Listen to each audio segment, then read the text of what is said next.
Hello and welcome friend. मैं हूं मुजफ्फर चौधरी और आप देख रहे हैं हमारा यूट्यूब चैनल परफेक्ट किचन। दोस्तों, आज का जो प्रोग्राम है वो पहलगाम का जो एक अफसोसनाक वाकया कल रूनुमा हुआ, जिसमें 28 के करीब जो बेगुनाह लोग हैं उनको बगैर किसी वजह के उनकी आइडेंटिटी पूछ के वो किस मज़हब से ताल्लुक़ रखते हैं, ख़ास मज़हब की वजह से उनको उनकी जान से उनकी जान ले ली गई। बहुत जुल्म, बहुत दुख, बहुत ही अफसोसनाक ये खबर है।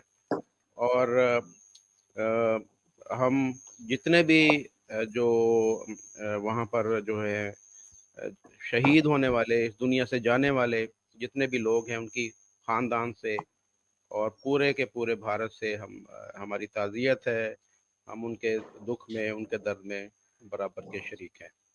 तो बहुत ही अफसोसनाक खबर। जब हम बात करते हैं पाकिस्तान इंडिया रिलेशन की, कुछ चीज़ें नॉर्मल होने की करीब आती हैं, तो इस तरह का कोई ना कोई वाकया जो है वो पेश आ जाता है, जिससे दोबारा से तलखियाँ बढ़ जाती हैं, दोबारा से जो है वो बहुत फासले जो है वो बढ़ जाते हैं। तो इस चीज़ को लेकर हमने देखा कि इंडियन मीडिया के अंदर पाकिस्तान को इल्ज़ाम ठहराया जा रहा है, मुर्द इल्ज़ाम के पाकिस्तान इसके पीछे इन्वॉल्व है। हम यहाँ पर दोनों जो हमारे मौजूद मेहमान हैं उनसे ये जानेंगे कि ये वाक़या कैसे पेश आया और इसके पीछे आया पाकिस्तान है, या क्या वजूहात है कि जब पाकिस्तान के अंदर इस तरह का कोई वाक़या होता है तो फौरी तौर पर भारत का नाम ले दिया जाता है, और जब इंडिया में अब ये वाक़या इस तरह का भारत में पेश आया तो अब हमने देखा फौरी तौर पर इंडियन मीडिया ने पाकिस्तान का नाम इसमें लेना शुरू कर दिया। आया कि कोई वाज़ेह सबूत इसमें है जिसमें साबित हो सके कि वाक़ई इसके पीछे पाकिस्तान इन्वॉल्व है, या हम जैसे कि पाकिस्तान भी ब्लेम गेम करता है, इसी तरीके से ये सारी चीज़ें तो नहीं चल रही। तो हम अवानिश जो सर हैं हमारे साथ मौजूद हैं, और दूसरी तरफ मियाँ आसफ अली मौजूद हैं। आप दोनों का बहुत शुक्रिया प्रोग्राम में शिरकत के लिए। Thank you very much. Thank you जी।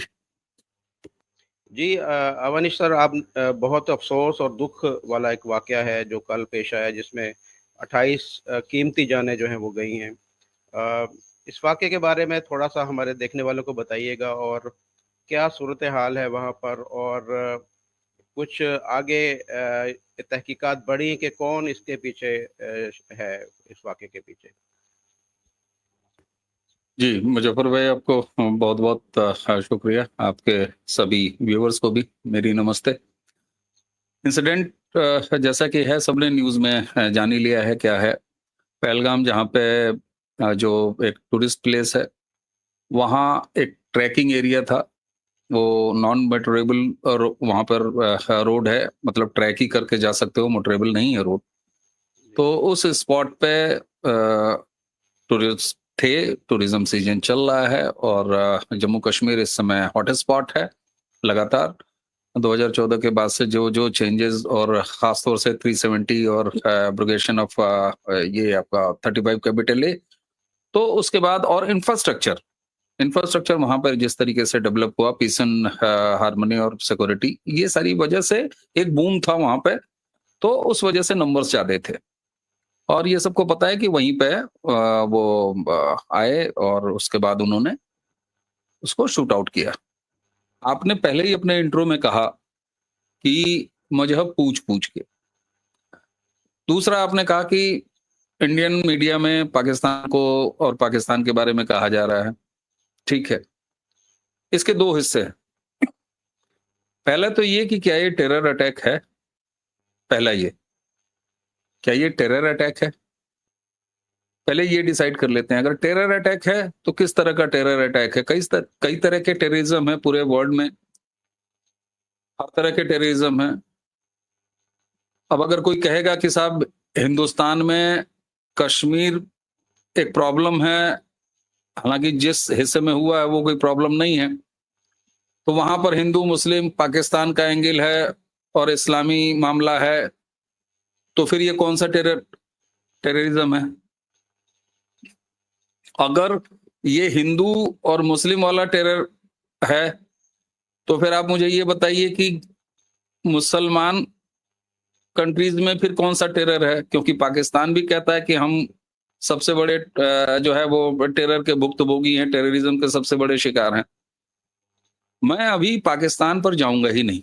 मुझे समझ में नहीं आता कि इतनी जल्दी पाकिस्तान डिफेंस मिनिस्टर को क्यों थी कि उन्होंने कहा कि नहीं नहीं साहब, हमारा कोई हाथ नहीं है इसमें, हमारा कोई रोल नहीं है। रही बात मीडिया की, तो मीडिया अपनी चीजें अपने तरह से करता है, लेकिन मैं एज ए इंडियन सिटीजन, जब तक गवर्नमेंट ऑफ इंडिया का कोई ऑफिशियल स्टैंड नहीं आता इसमें किसके हाथ होने किसके हाथ नहीं होने का, ये मेरी सेकंड प्रायोरिटी है। इसमें मैं अभी कोई थ्योरी बाय नहीं करूंगा। इसलिए नहीं बाय करूंगा कि जो इसका दूसरा हिस्सा है वो हमारे लिए ज्यादा इंपॉर्टेंट है, जिसकी शुरुआत आपने मुजफ्फर भाई की कि मजहब पूछ पूछ के ये आइडेंटिफाई किया कि हिंदू हैं कि नॉन हिंदूज हैं। अगर यहां तक किया कि नाम पूछा, कुछ पेपर्स भी देखे, कलमा तक पढ़ने को बोला, नमाज की पोस्चर करने को कहा, पोस्चरिंग करने को कही, हमारे लिए ये इंपॉर्टेंट है। और अलार्मिंग सिचुएशन ये है।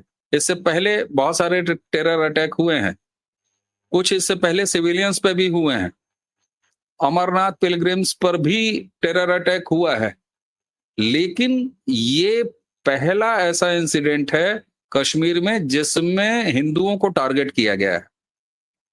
इसलिए हमारे लिए प्रायोरिटी ये है कि हम इस प्रॉब्लम को आइडेंटिफाई करें कि ये हमारे लिए किस तरह की प्रॉब्लम है। और जब हम इसको आइडेंटिफाई करते हैं कि मजहब पूछ पूछ के और हिंदुओं को आइडेंटिफाई करके उसके बाद किलिंग की है, तो फिर हमारे लिए ये सवाल पैदा होता है कि क्या ये फिर कश्मीर में इस्लामी टेररिज्म है। और जब मैं इस्लामिक टेररिज्म कहता हूं तो ये मैं कोई नई थ्योरी नहीं दे रहा हूं। मैं जब यूरोप की तरफ देखता हूं तो इस्लामिक टेररिज्म वहां मौजूद। मैं जब यूएस की तरफ देखता हूं तो मुझे वहां भी इस्लामिक टेररिज्म दिखाई देता है। मैं जब 25 करोड़ से ज्यादा मुसलमान वाले मुल्क अपने मुल्क को देखता हूं तो हमारे यहां भी हार्डलाइनर्स हैं। और तब मैं ये पाता हूं कि चूंकि इस्लामी टेररिज्म यूरोप में भी है, यूएस में भी है, इसके अलावा जब मैं आगे बढ़ के ये देखता हूं कि क्रिश्चियन कंट्रीज के साथ तो है ही है इस्लामिक टेररिज्म। ज्यूज कंट्री अगर एक अकेली है तो उसके साथ भी इस्लामिक टेररिज्म है।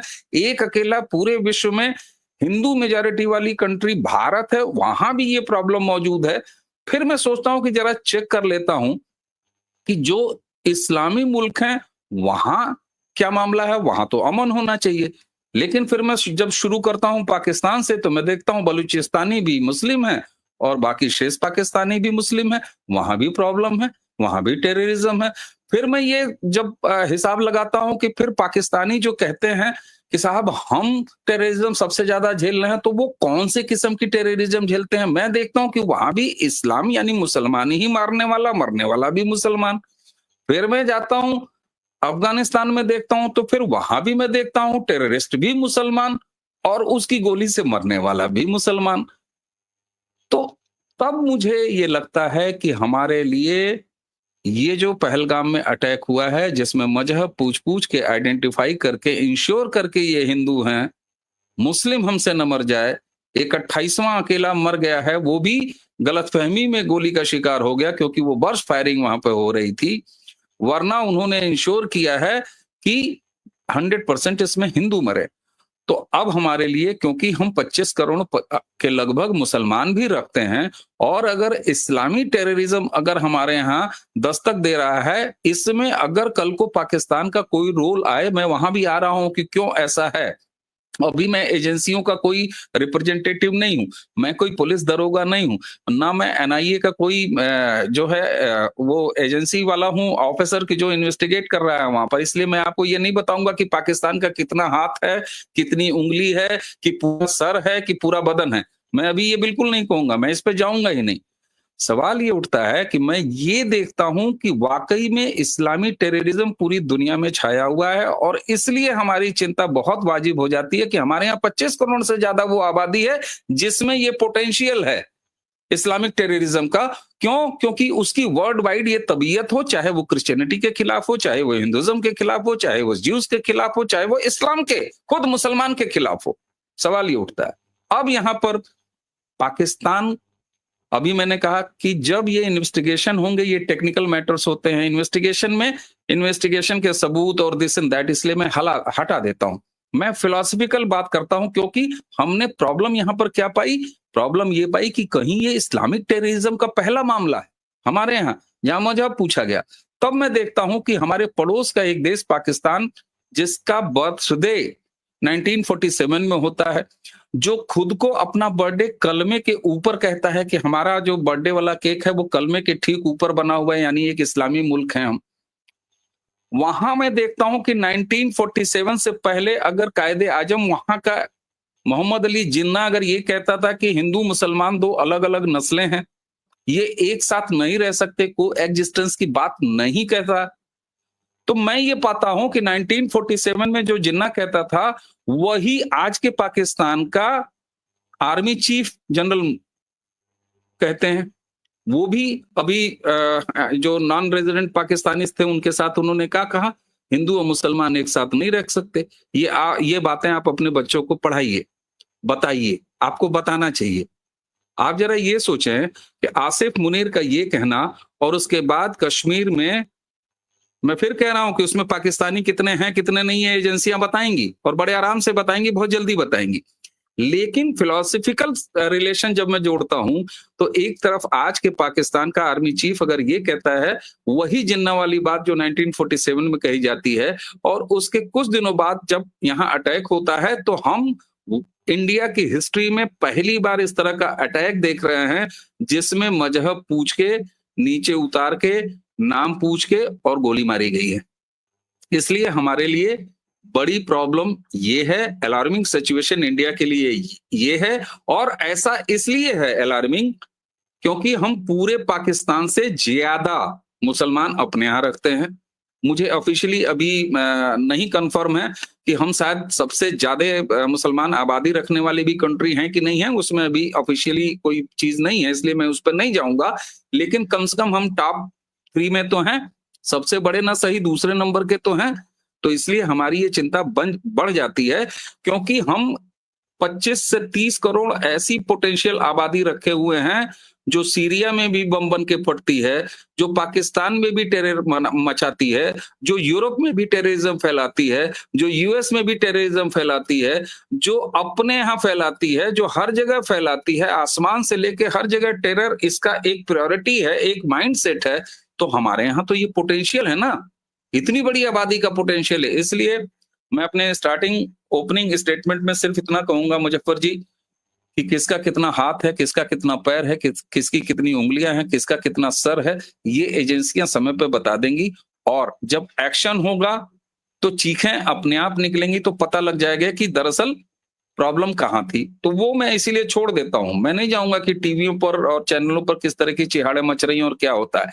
हमने जो आपको बताया एज ए इंडियन सोसाइटी, ये हमारे लिए अलार्मिंग सिचुएशन है, क्योंकि हम 25-30 करोड़ ऐसी आबादी रखते हैं जिसके अंदर ये इस्लामिक टेररिज्म का पोटेंशियल भरा बैठा है, क्योंकि पूरा वर्ल्ड इस बात की तस्दीक करता है। और ऐसे में आपने जैसे अपने इंट्रो में कहा कि मजहब पूछ के मारना, ये हमारे लिए ज्यादा खतरनाक बात है, अलार्मिंग सिचुएशन है। इसलिए हमारा पूरा फोकस इस पर रहेगा, और बाहर वालों को भी सुधारेंगे, अंदर वालों को भी सुधारेंगे। क्योंकि हमने बुरहान वानी जो टेररिस्ट था उसको लटकाया है, जिसने हमारे पार्लियामेंट पे हमला किया हमने उसको लटकाया है।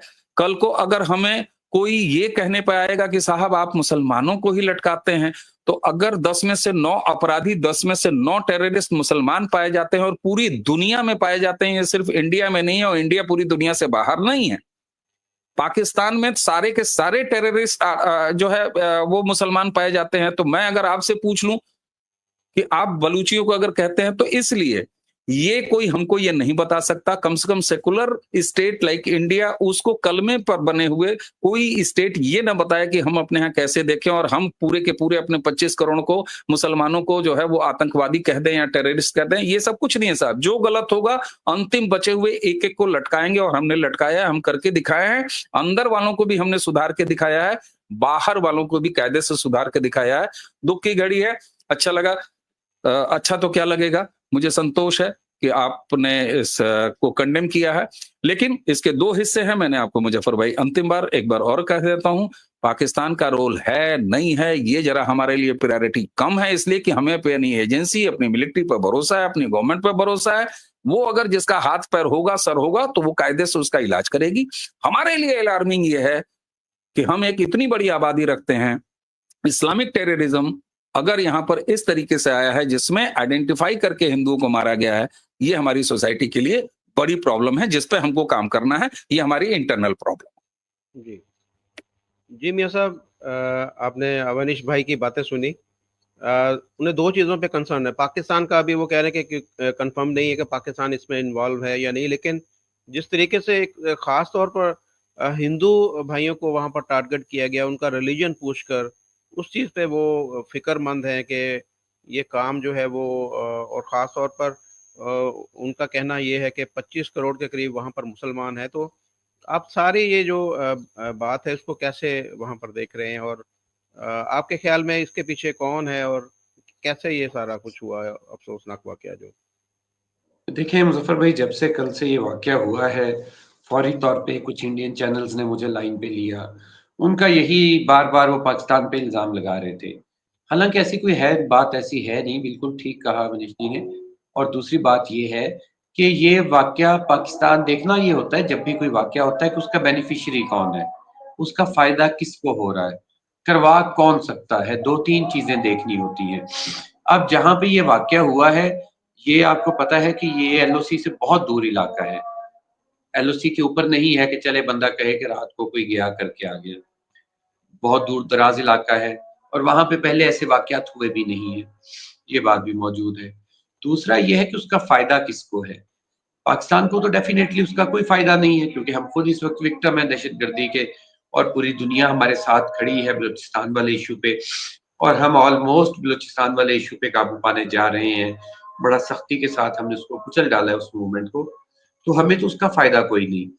हाँ, ताज़ा तरीन हमने एक चतुर्वेदी उनका जो वहाँ पे हैंडलर था राव की तरफ से, उसको पकड़ा है। उसको जल्द ही आलमी मीडिया के सामने भी पेश किया जाना था। तो वो एक सिचुएशन तो है। फिर साथ ये देखा जाता है कि साहब का ट्रैक रिकॉर्ड क्या है। अब इससे पहले एक दफ़ा आए थे, आई थिंक बिल क्लिंटन आए थे, तो उस वक़्त भी छठी सिंहपुरा वाला वाक़या हुआ था, 35 जो सरदार थे उनको मार दिया गया था और बाद में मारने वाले फ़ोर्सेस के आदमी निकले पता चल गया। तो इस तरह के वाक़यात तो होते रहे हैं और बदकिस्मती ये है कि हमारे पड़ोसी देश की जानिब से क्योंकि हमें मुसलसल ये एतराज़ रहा है कि ये बलूचिस्तान में मुदाखलत कर रहे हैं, बलूचिस्तान में जो आतंकवाद है उसको सपोर्ट कर रहे हैं, उसको भरपूर तरीके से फैला रहे हैं। तो वो मामला तो था ही था। उसपे और अब इन्होंने पाकिस्तान को मज़ीद दबाव में लाने के लिए, मज़ीद परेशान करने के लिए और कल से जिस तरह मीडिया लगा हुआ है कि पाकिस्तान ने कर दिया, पाकिस्तान ने कर दिया। अभी हालाँकि कोई दहशतगर्द पकड़ा भी नहीं गया क्योंकि ये वाक़या ऐसा है कि इसको कोई भी बंदा इसकी तारीफ़ कर ही नहीं सकता। हर कोई कंडेम ही करेगा ना जब बेगुनाह मारे जाएँगे। तो मैं आप कोई थर्ड मैन भी कोई भी इस वाक़ये को एप्रिशिएट नहीं कर सकता कि बेगुनाहों को क्यों मारा गया है, ना ही उसका कोई जवाब दिया जा सकता है। चले कुछ लड़ाइयाँ चल रही होती हैं तो समझ आती है कि फ़ोर्सेस के साथ लड़ाई होगी। तो जो आम पब्लिक है उसके साथ लड़ाई नहीं होती और उसको मारा नहीं जाता कहीं भी। और ये जंगों का भी एक कानून मौजूद है कि जो सिविलियन है उनको नहीं तंग किया जाता। तो उसकी मज़म्मत कल भी की थी हमने, आज भी करते हैं, आइंदा भी करेंगे कि ये वाक़या जिसने भी किया है, बहुत गलत किया है, इसके ज़िम्मेदारान के खिलाफ कार्रवाई होनी चाहिए। लेकिन ख़ाम-ख़ाह में उसको उठा के पाकिस्तान पे ब्लेम कर देना, ये एक बहुत बड़ी ज़्यादती हो रही है, जिसको किसी सूरत भी काबिल कबूल नहीं कहा जा सकता।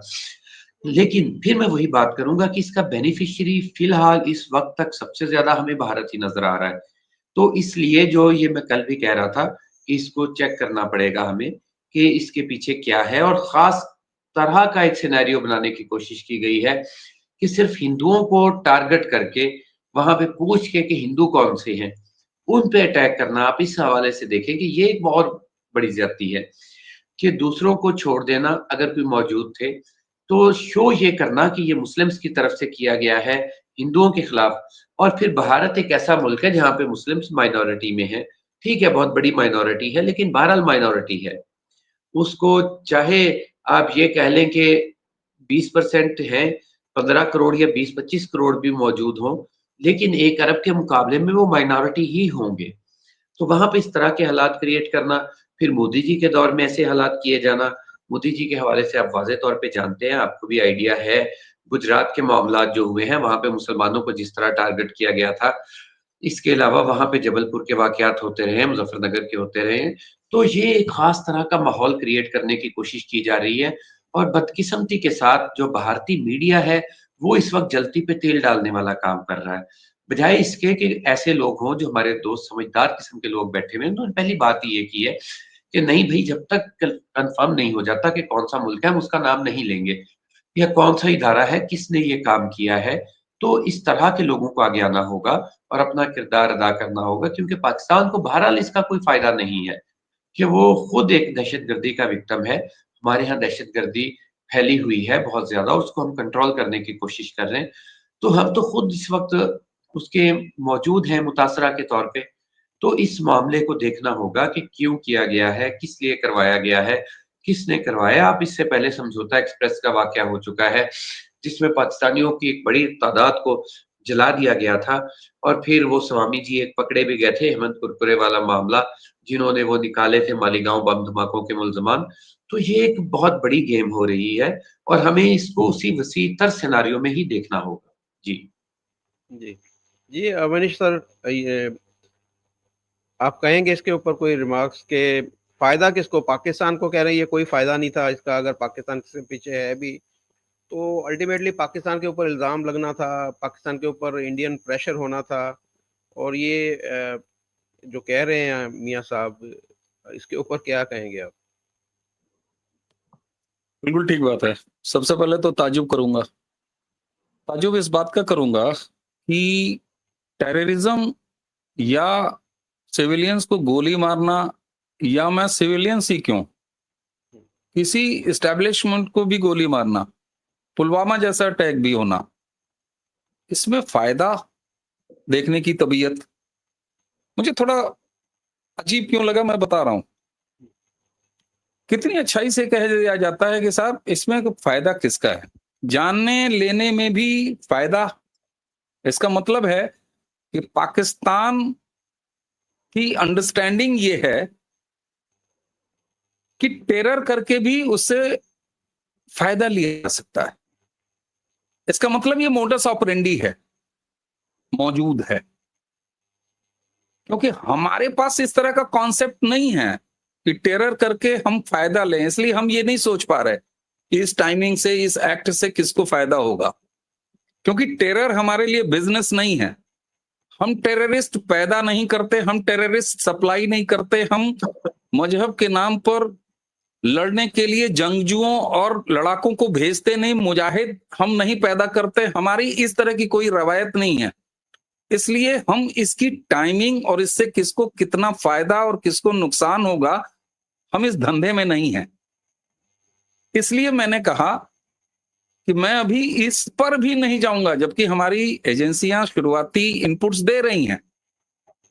मैंने फिर भी पाकिस्तान का नाम नहीं लिया। मुझे समझ में नहीं आता कि आम पाकिस्तानी पैनलिस्ट से लेके आपके डिफेंस मिनिस्टर तक क्यों अपना कुर्ता पजामा इतना जल्दी जल्दी झाड़ रहे हैं, पूछ रहे हैं। मुझे ये नहीं समझ में आती। मिट्टी है नहीं अगर, तो फिर बार बार ये झाड़ पूछ क्यों हो रही है? और दूसरा, क्या पाकिस्तान के डिफेंस मिनिस्टर इंडियन मीडिया को रिपोर्ट करते हैं, या उनका काम यह है कि इंडियन मीडिया अगर बातें फैला रही है इस तरह की कोई, तो उस पर आपके डिफेंस मिनिस्टर रिएक्ट कर दें? क्या हमारी तरफ से डिफेंस मिनिस्टर या डिफेंस मिनिस्ट्री का कोई एक बयान आपने अभी तक सुना है? क्या हमारी तरफ से official foreign external affairs minister का कोई बयान सुना है? क्या हमारे पीएमओ ने कोई बयान जारी किया है? दूसरा, क्या हमारे देश के किसी भी ऐसे लीडर ने जो कि जिम्मेदार ओहदे पर हो, उसने कोई बयान दिया है? एक भी बताएंगे आप? आपके यहाँ फवाद चौधरी एक्स मिनिस्टर हैं, वो क्यों अपना कुर्ता साफ कर रहे हैं? भाई मुझे समझ में नहीं आ रहा। यहां बैठे हमारे साथी पैनलिस्ट तब से हम नहीं हैं, हम नहीं हैं, हम नहीं हैं, हमको कोई फायदा नहीं है। हमें समझ में नहीं आ रहा है कि क्या ये बिजनेस चलता है क्या टेररिस्ट का, जिससे फायदा देखा जाता है? खून बहा के आप फायदे लेते हो, क्या ये रवायत रही है? क्या इस तरह की कोई इंडस्ट्री चलती है क्या पाकिस्तान में? मुझे ये बात समझ में नहीं आ रही क्योंकि अभी थोड़ी देर पहले मैं मेजर रजा के साथ कहीं बात कर रहा था, वो भी कह रहे हैं कि इसको फायदा मिल रहा है। तो मेरा सवाल पलट के ये है कि कौन सा धंधा चल रहा है भाई जिसमें सारे पाकिस्तानी पैनलिस्ट फायदा देख रहे हैं? Is there any business running over there? यही शक होता है, ऐसे नहीं आरोप लगता।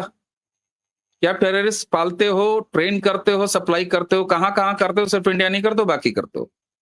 मैं एक बार फिर वापस आऊंगा और ये कहते हुए वापस आऊंगा कि पाकिस्तान का रोल इसमें कितना है कितना नहीं है, इसको पहले भी हमने पुलवामा के केस में किया है। इसलिए मैं कहता हूं किसी अवनीश पीएन शर्मा एक पैनलिस्ट की ये जिम्मेदारी नहीं है। और मैं अपनी एजेंसी, अपनी मिलिट्री पर भरोसा करता हूं, अपनी गवर्नमेंट पर भरोसा करता हूं और इसके पास ट्रैक रिकॉर्ड के बेस पे करता हूं। इसलिए वो कर लेगी जब जरूरत पड़ेगी, और वो करने भी जा रही है। मैं बताऊं, इस बार मिलिट्री ऑपरेशन नहीं होगा, पूरी जिम्मेदारी के साथ मैं कह रहा हूं। मैं बहुत कुछ नहीं कहूंगा, लेकिन इस केस में डिप्लोमेटिक एक्शन के साथ साथ जो भी जरूरी कार्रवाई होगी होगी, जिसके खिलाफ भी होनी है। बाकी मुझे समझ में नहीं आता है कि, मुझे चोर अपने मुंह से कहना अच्छा नहीं लगता, लेकिन मुजफ्फर भाई वो जुमला ऐसा है कि चोर की दाढ़ी में तिनका, तो मुझे समझ में नहीं आता कि इतने इतने तिनके क्यों निकाले जा रहे हैं जो भी पैनलिस्ट हमारे साथ पाकिस्तान से बातचीत कर रहे हैं। मैं फिर वापस अपने उस बेसिक सवाल पे आऊंगा जिसका इलाज हमें खोजना है। इलाज उस बात का खोजना है कि ये पहला ऐसा अटैक क्यों दिखाई दे रहा है जिसमें टारगेट किया गया है यहां की मेजॉरिटी। इससे मेरी चिंता इस बात के लिए है, मुझे किसी पाकिस्तान की और इंडिया को किसी पाकिस्तान, किसी चाइना, किसी फलाने ढिमाके, हम किसी दूसरे की ठेकेदारी न करते, ना अपनी जमीन भारत कभी दूसरे के लिए इस्तेमाल करने देता है, और ना हम किसी के यहां भाड़े के लिए, भाड़े की लड़ाई लड़ने जाते हैं। हम किसी के ठेकेदार में नहीं बनते, लेकिन हम अपने ठेकेदार हैं। आपको पता है, मुझे अपने देश के 15-20 करोड़ 25 करोड़ मुसलमानों की चिंता है। चिंता इस बात की है कि वो किसी एक सूबे में नहीं रहते, वो पूरे देश में फैले हुए हैं। और अभी आपके पैनलिस्ट ने, साथी पैनलिस्ट ने कहा ना कि बड़ी मेजॉरिटी है लेकिन बड़ी माइनॉरिटी है लेकिन माइनॉरिटी है। आप जरा ये बताइए कि इतनी बड़ी पोटेंशियल एक तो, और मैंने आपको वर्ल्ड वाइड बताया कि क्या वजह है कि यूरोप से लेके, यूएस से लेके और इस्लामिक मुल्कों तक भी ये इस्लामी टेररिज्म, और हमारे यहां इसके लिए बहुत खातमानी मौजूद है भाई। हमें किसी पाकिस्तानी की कोई परवाह नहीं है, हमें किसी बाहर वाले की परवाह नहीं है, उनको तो हम दुरुस्त कर देंगे। हमने अंदर वाले को भी दुरुस्त किया है, हमने बुरहान वानी को लटकाया है, और हमने उसके बाद ये भी देखा है कि उसके नमाजे जनाजे के पीछे कितने लाख लोग जाते हैं। हमने अफजल गुरु को भी फांसी पर लटकाया है। हम आज भी अगर कहीं कोई गलत दिखाई देता है तो उसको उसकी सजा देंगे। हमारे लिए बड़ी बात यह है, हम यहां पाकिस्तान के लिए नहीं बैठे हैं भाई। आपको एक चीज बताऊं, आप इधर इसी तरह की बातें आ गई होंगी तो 24-48 घंटे से पाकिस्तान पाकिस्तान आपको सुनाई दे रहा होगा इंडिया मीडिया में। वरना मुजफ्फर भाई, मैं कई बार आपसे बातचीत करते हुए ये कहता हूं कि मुझे याद ही नहीं है कि हमारे यहाँ पिछली बार पाकिस्तान बेस्ड कोई बातचीत या कोई चर्चा या कोई डिस्कशन कब हुआ हो। नहीं मैटर करता हमारे लिए, बिल्कुल नहीं मैटर करता। इस तरह की चीजों के लिए मैटर करता है तो कई बार होता है कि सड़कों पर या हाईवेज पे अच्छे सामानों की गाड़ियां नहीं जाती, कभी कभार जो है कचरे और भंगार वाली गाड़ी भी गुजरती है। तो जब जब इस तरह के मौके आते हैं तो ठीक है, 24-48-72 घंटे या जब तक एक्शन नहीं हो जाएगा, सबूत आ जाएंगे, बाकी चीजें हो जाएंगे, एजेंसियां कर लेंगी, वो आपको भी न्यूज में पता चल जाएगा, वो हमको भी न्यूज में पता चल जाएगा। फिर हम लोग बैठ के आपको कहेंगे कि ये क्या हुआ। उसके बाद आप रटते रहेंगे, तमाम हमारे साथी पाकिस्तानी दोस्त जो हैं वो कहते रहेंगे कि आपने कौवे मार दिए, आपने दरख्त गिरा दिए। तो भाई कौवे मार दिए, दरख्त गिराए तो चुप रहो ना। फिर सवाल ये होता है कि एक्शन जब होगा तो वो तो पता लग जाएगा।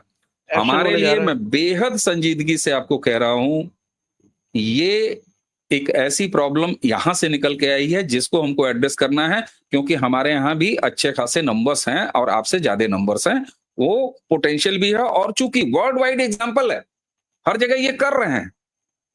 इसलिए हमको इस पर काम करना है, पहली चीज।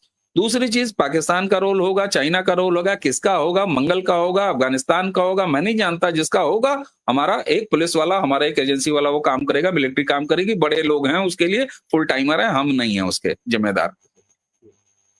जो एक चीज और, डिनायल मोड में पाकिस्तान का रहना उसके लिए हमेशा खतरनाक साबित होगा, होता आया है, आगे भी होगा। आप अपने कल्चर को डिनाय करते हैं, आप अपने डीएनए को डिनाय करते हैं, आप अपनी हिस्ट्री को डिनाय करते हैं, आप अपनी जमीन को डिनाय करते हैं। आप इसी तरीके से डिनायल मोड में, आपने कहा कि फायदा किसको होता है, तो साहब देखिए, बड़ी संजीदगी से मैं एक चीज कह दूंगा, पाकिस्तान की जहनियत में टेररिज्म एक धंधा हो सकता है जिससे नफा और नुकसान के लहजे में बात की जा सके। इंडिया के लिए कभी नहीं। टेररिज्म हमेशा नुकसान की चीज होती है, नफे की चीज नहीं होती। इसलिए जबरिया जो है ना, वो तीर के सामने पाकिस्तान खुद को ना लाए। अब मैं उसको मजाइया लहजे में कह दूंगा तो स्थान विशेष ना लाए ना भाई। भाई तीर जा रहा है सनसनाता हुआ, कोई जरूरी है कि बीच में आप आ जाएं जबरदस्ती?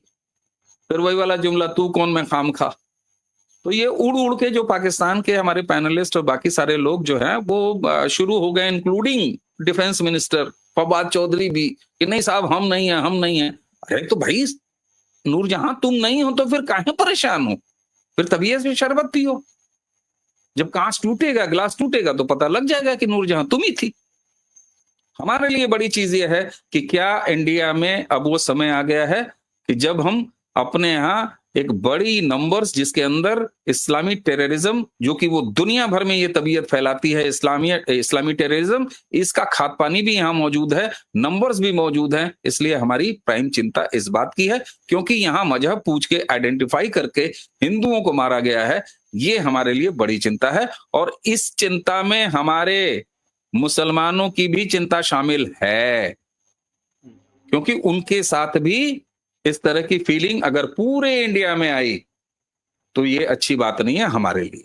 इसलिए हमारा ये इंटरनल है। अगर कोई बाहर का होगा उसमें, भाई देखिए, चोरी अगर होती है तो मोहल्ले वाला भी कुछ होता है, कुछ बाहर के भी होते हैं, और गाड़ी वाला भी होता है, उसका कुछ नहीं होता। वो चोर उसको गाड़ी किराए पे लेते हैं और सामान उससे ले जाते हैं, लेकिन पकड़ा तो वो भी जाता है, एफआईआर में तो उसका भी नाम आता है।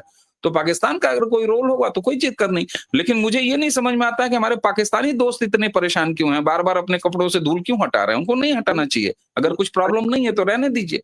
ये परेशानी इसलिए है ना कि वो जिस तरीके से डिमांड बढ़ रही है, मेरे पास भी बहुत सारे इंडियन जो हमारे भाई हैं, उनके भी मैसेजेस आ रहे हैं, और वो इस चीज़ को लेके वो कह रहे हैं कि हम मुतालबा कर रहे हैं नरेंद्र मोदी जी से कि पाकिस्तान के खिलाफ एक्शन लिया जाए, पाकिस्तान के खिलाफ कुछ कार्रवाई की जाए।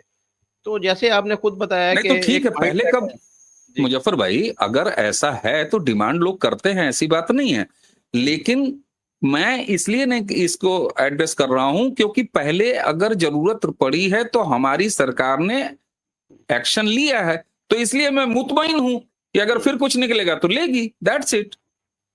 तो अवनीश सर, आपने देखा कि वेस्ट बंगाल के अंदर भी हुआ, जो वाकयात हुए वहां पर भी लोकल वहां के मुस्लिम या बांग्लादेश से कुछ हमें मिले मौजूदगी के आसार। इसी तरह से क्योंकि कश्मीरी जो एक माइंडसेट है वो तो आपने देखा कि बहुत पुराना वो सारे इस मामलात में इन्वॉल्व रहे हैं बहुत ज्यादा। तो ये भी तो हो सकता है ना कि पाकिस्तान का हाथ ना हो, सिर्फ वहाँ के लोकल को कश्मीरी उसके जहन में कोई जहाद का या इस तरह कोई चीज आ गई हो और वो उठ के वो उससे मुजफ्फर मर्द भाई, हो मैं सके। ये कह रहा हूं कि ऐसा हो, वैसा हो, ऐसा ना हो, वैसा ना हो, इसलिए मैं उस पर बात ही नहीं कर रहा। जी लेट जी।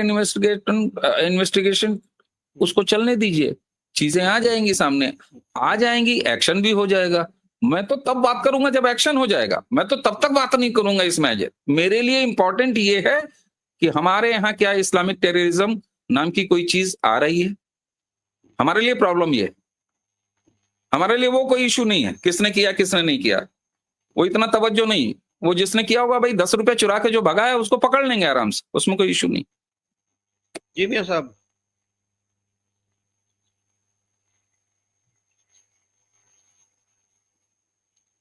आपने सुनी जी सारी बातें, तो क्या आपका अब इसके ऊपर ख्याल है, जो अवनीश सर ने बोला सारी चीजें, कि वो तहकीकात कर रहे हैं, अगर तहकीकात में साबित हुआ कि पाकिस्तान का कुछ इसमें रोल है, तो वो उसके ऊपर एक्शन भी ले सकते हैं, कोई कार्रवाई भी कर सकते हैं। तो आप क्या समझते हैं कि कुछ पहले भी हम बात आपने कहा कि पाकिस्तान का इसमें कोई बिल्कुल भी रोल नहीं हो सकता, और क्या अब क्या नज़र क्या आ रहा है आपको, क्या होने जा रहा है आगे? दोनों मुल्क जो हैं वो एटमी ताकत हैं, और इस तरह की जो गलतफहमियां या कोई इस तरह अगर है भी, तो ये जंग के दहाने पर हम इस वक्त बैठे हुए हैं। एक छोटी सी जो कुछ कार्रवाई जो है वो बहुत बड़ी जंग का जो है वो एक बन सकती है। तो क्या कैसे आप सारी ये देख रहे हो? देखिए मुज़फ़्फ़र भाई, बात ये है, एक तो टाइम बहुत हो गया, तो जी इसको कंक्लूड भी करना है जल्दी-जल्दी। जी दूसरी जी बात ये है कि जो मामलात चल रहे हैं इस वक़्त, जहाँ तक जंग वाली बात है तो मुझे हँसी आ रही थी।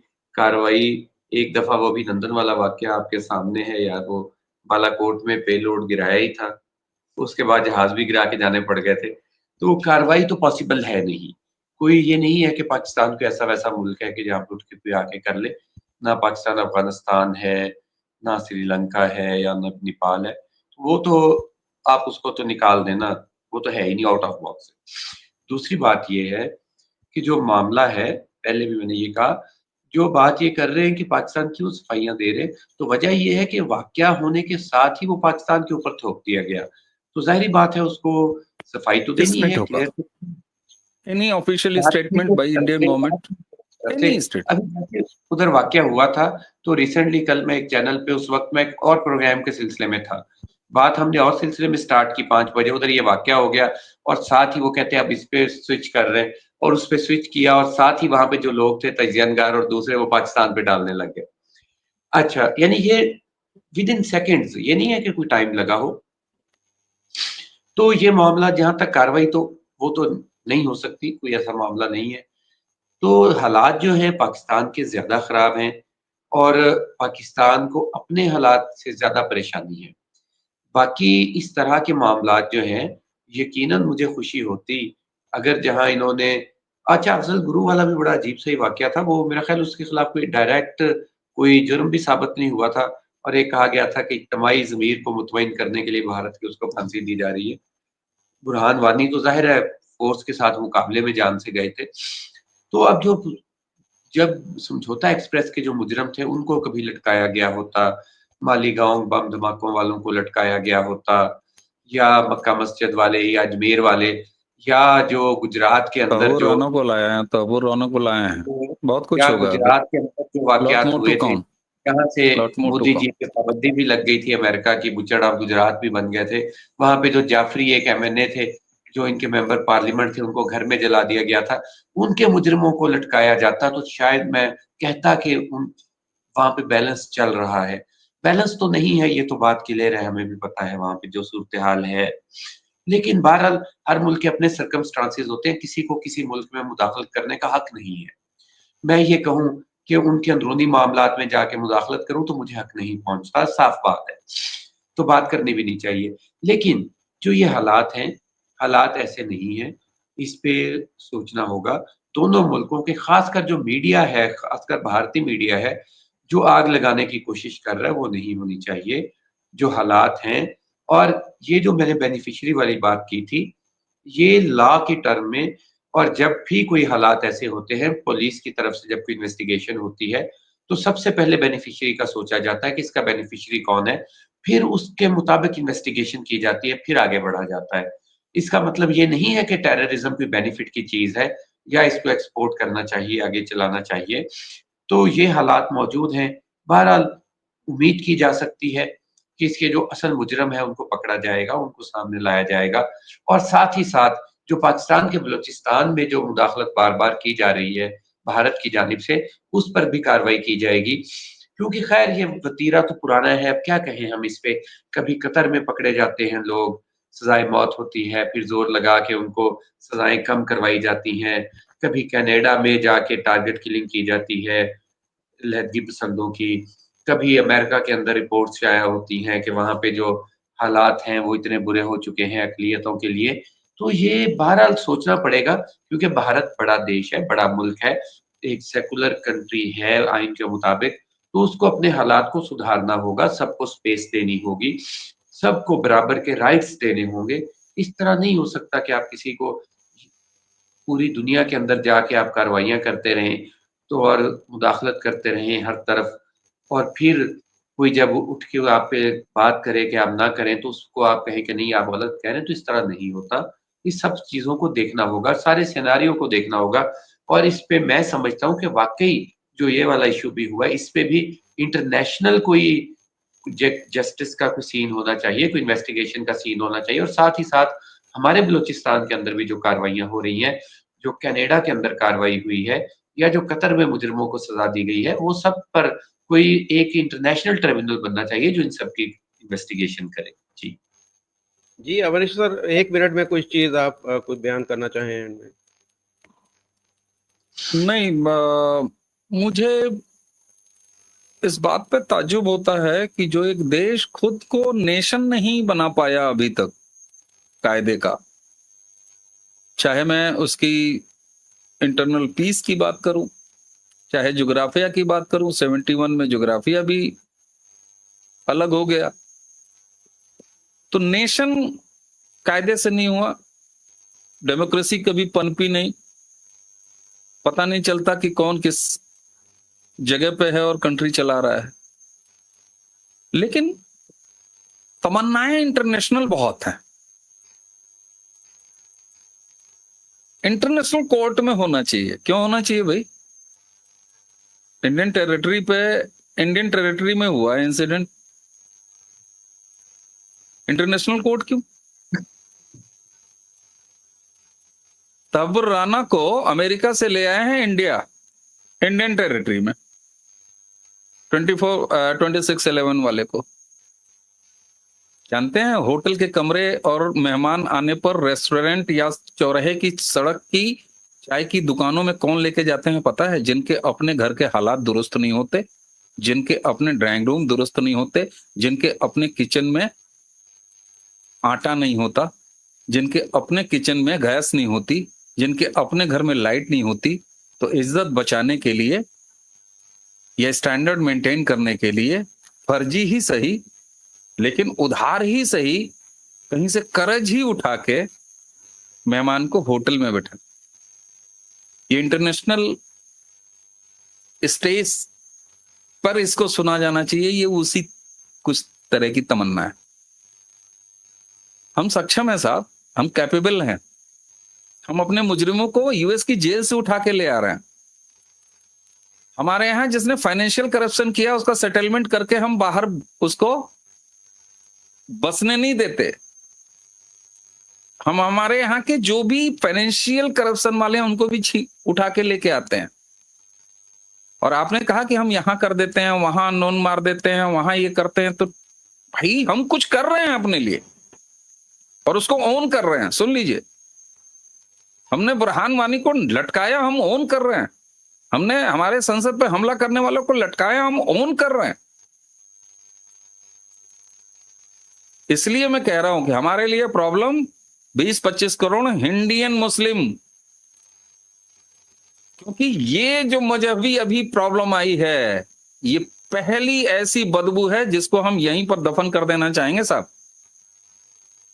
और एक चीज और, कलमे के नाम पर जिन्होंने अपनी पहचान बदल दी, अपने अब्बा बदल दिए, अपनी वल्दियत बदल दी, अपने हर चीज को मिटा डाला और खुद इस्लामी मुल्क बने बैठे हैं, कायदे के इस्लामी भी नहीं है, और वो इंडिया एक सेकुलर स्टेट को, जिसकी आबादी में इस पूरे ग्लोब पर मौजूद एक भी ऐसा रिलीजन नहीं है जो इंडिया में नहीं पाया जाता, उसको कैसे संभालना है 1.25 अरब आबादी को, ये ना सिखाएं तो ज्यादा बेटर है। गलत बात, आउट ऑफ सिलेबस चीज है।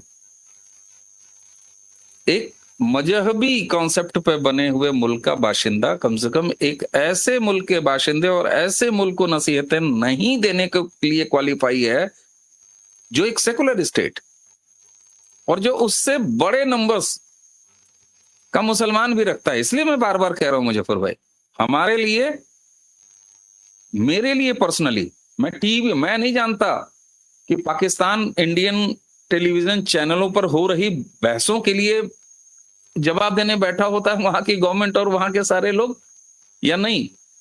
I am least concern with this. जो दोषी है उसका इलाज हो जाएगा, बाहर वाले का भी। और मैं डबल अंडरलाइन करके कह रहा हूं, हमारे लिए इंदर वाले, इनसाइडर, ये हमारे लिए अलार्मिंग है, क्योंकि पहलगाम ने मजहब पूछ के कांड किया है। हमारे लिए ये प्रायोरिटी। बाकी किसने क्या कहा, कौन कहां करता है, तो फिर अब हम गिनाना शुरू करेंगे 92,000, 93,000, ये सब कव्वालियां हैं, जवाबी कव्वालियां, इसका कोई मतलब नहीं है ना?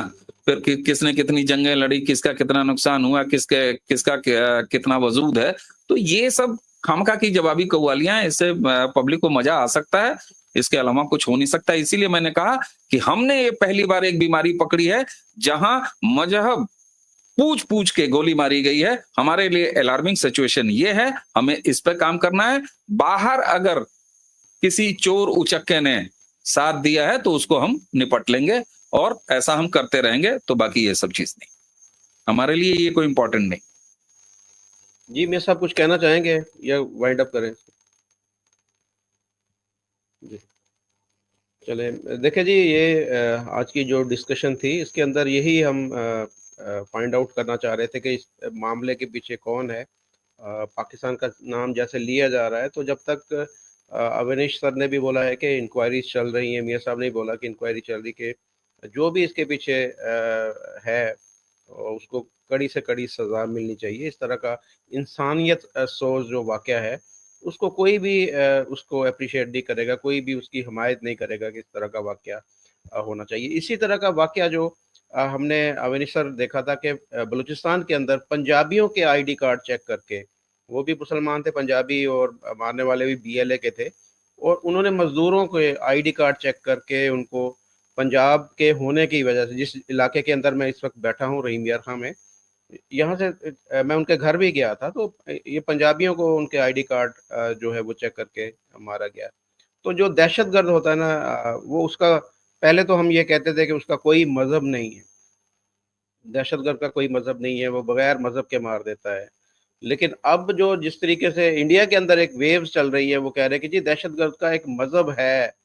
हमें देखिए, इस्लाम जो है वो हमेशा अमन और शांति का दर्श देता है, ये हम अक्सर सुनते भी आए हैं और ये कहते भी आए हैं।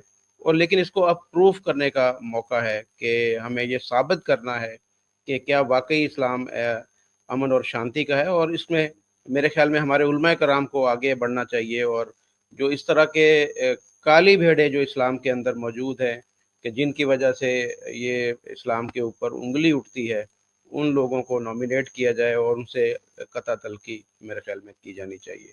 तो आप दोनों का बहुत शुक्रिया, कीमती वक्त का आप दोनों ने हमें टाइम दिया। आइंदा फिर आपसे बात होती रहेगी। Thank you very much. Thank you. Thank you.